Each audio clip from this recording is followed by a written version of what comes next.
When One China becomes a script. Commentary. Two diplomats can say the words, One China, in the same meeting and mean entirely different things. One is asserting a non-negotiable claim of sovereignty. The other is preserving ambiguity to avoid endorsing that claim. On paper, the distinction holds. In practice, it is disappearing. That erosion is not accidental. The distinction Beijing needs the world to forget. At the center of today's tensions over Taiwan is a deliberate conflation, Beijing's One China principle versus other countries' One China policies. Beijing's principle is categorical. It asserts that Taiwan is an inseparable part of China and that the Chinese Communist Party is the sole legitimate government representing that China, a position embedded in official doctrine and repeatedly affirmed in state policy documents. By contrast, the United States' One China policy acknowledges Beijing's position but does not endorse it. Washington maintains unofficial relations with Taiwan under the Taiwan Relations Act, leaving sovereignty unresolved. Analysts consistently emphasize that this ambiguity is intentionally designed to preserve stability, not to settle sovereignty. The CCP's objective has been to collapse that ambiguity, not by rewriting others' policies, but by reshaping their behavior. Gaslighting as a system. What has emerged is not a semantic dispute but a strategy for enforcing one interpretation without formally resolving it. This strategy does not require convincing governments that Taiwan lacks legitimacy. It relies on conditioning institutions to act as if that question has already been settled. Repetition, procedural reinforcement, and bureaucratic habit gradually transform a contested claim into an operational assumption. At the center of this effort is the United Nations General Assembly Resolution 2758.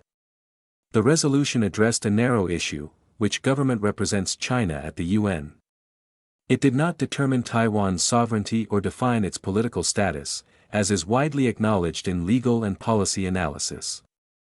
However, Beijing has advanced a broader interpretation and worked to embed it into credentialing rules, participation standards, and diplomatic norms. This is how ambiguity becomes enforcement. From ambiguity to enforcement. The collapse of the principal policy distinction has become a visible trait in institutional behavior.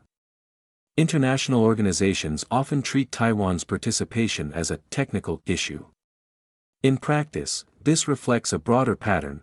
Bureaucratic processes drive inappropriate exclusions from global bodies, including those governing health and aviation.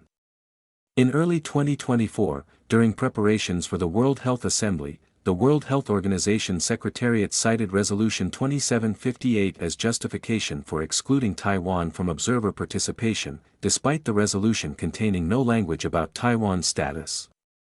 Multiple governments, including the United States and Japan, formally objected, arguing that the Secretariat had effectively adopted Beijing's interpretation rather than the organization's own legal mandate. Reuters reporting documented these objections and the growing pushback against the misuse of 2758. This incident demonstrates how China leverages institutional habit and how governments are beginning to push back against these actions. The One China framework is not grounded in binding international law but operates as a contested political norm enforced through practice. And when each individual decision appears procedural, they produce a consistent outcome: Taiwan's marginalization. The emerging break in the pattern. What is changing is not the underlying dispute, but the willingness of governments to contest how it is being implemented. More recent policy discussions and legislative actions have increasingly emphasized that Resolution 2758 does not settle Taiwan's sovereignty and should not be used to exclude it from international participation. This reflects a growing recognition that the CCP has distorted long-standing ambiguity and operationalized it for Beijing's political goals. Even within U.S. policy discourse, officials and analysts have reiterated that the One China policy is distinct from Beijing's principle and does not take a position on sovereignty. This shift matters because it targets the mechanism, not just the rhetoric. Gaslighting depends on repetition and passive compliance. It weakens when institutions publicly and precisely clarify the limits of the claims China wants enforced. The counterpoint: why ambiguity still has defenders. A persistent argument holds that preserving ambiguity is essential to stability. The concern is that explicitly challenging Beijing's interpretation risks escalation and undermines diplomatic engagement. We can't upset China.